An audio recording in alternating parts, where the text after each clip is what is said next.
Good morning mga ka-realtor, another house, another day. So I'm here at Mega Heights Subdivision, Phase 3, Gusa, Cagayan de Oro City. So this is house behind my back is for sale. So details is 3 bedrooms, 2 toilet and bath, and lot area is 261 square meter. Floor area is 361 square meter. So asking price is 8.5 million.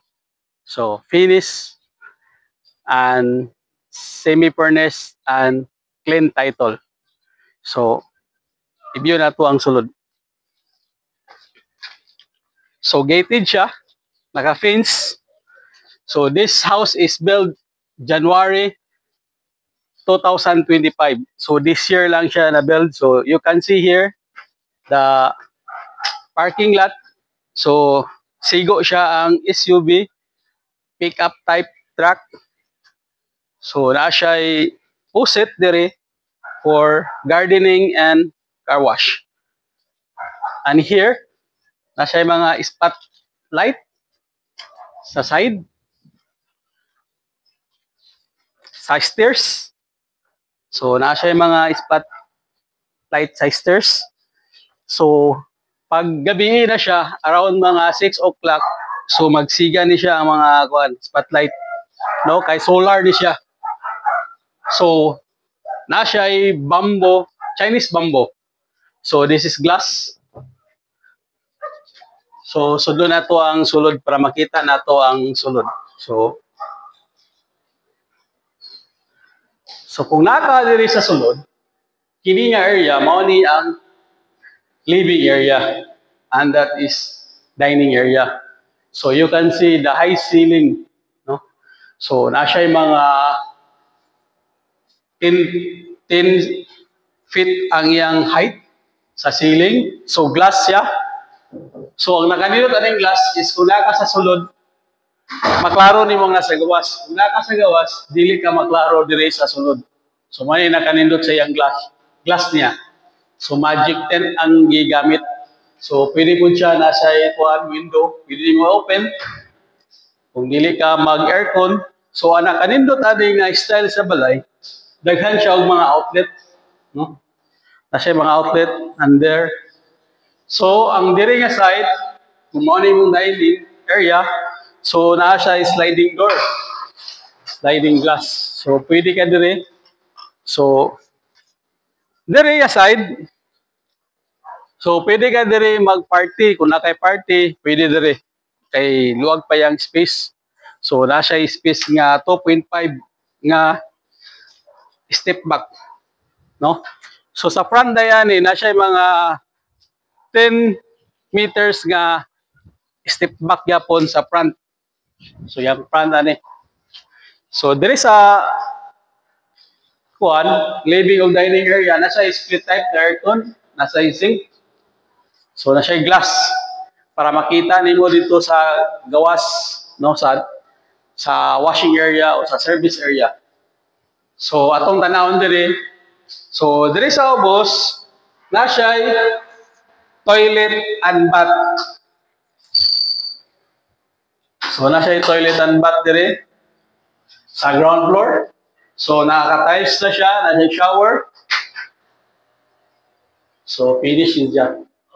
White sadya ang yang color siya kuan. Apo sa space diri, pwede gyapon diri butangan nimo og mga rack dia sa mga sapatos, no? So high ceiling idyo ang nakanindot. So ang iyang kuan, ang hangin niya gawa sulod lang. So diri pod sa ground floor, nasa isa ka bedroom. So ang maka-nice niya ni nagyapon siya mga daghan nga outlet. So high ceiling yapon siya. So ang kani siya semento na siya. So dili ni magabok. So solid. So tanaw nato diri sa service area. So diri sa service area, so nasa sa mga 5 meters ang iyang backseat. So na siya'y faucet, nasa mga switch. So nasa girid sa water. So dili ka mag-worry ang water niya diri magkuhan kay paslanting siya, paslant. So na siya'y mga so na siya'y drainage, no? So mo ni ang iyahang ground floor. So sa ground floor na siya'y 1 toilet and bath and 1 bedroom. So sa kauna to ang sa second floor para makita ninyo ang second floor ani nga house.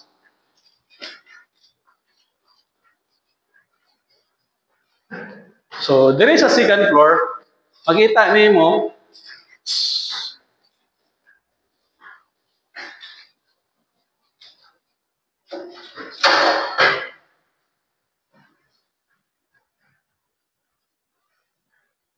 so na siya bedroom, 1 bedroom here. So mo ni siya ang imuhang master bedroom. So napod siya split type. So makita nimo diri both side and diri sa imong likod. So makita nimo imong likod mo ni imong view. So napod siya toilet and bath diri.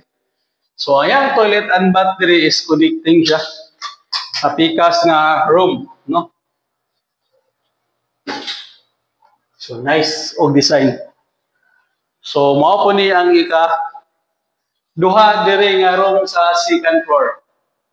So mao ni ang kaduha nga room sa second floor. So nice siya kay asa sliding door. So duha siya both side. So kung dili ka magamit sa imong aircon, gusto lang ka og fresh air nga natural lang nga air, so pwede din mo siya ma-open.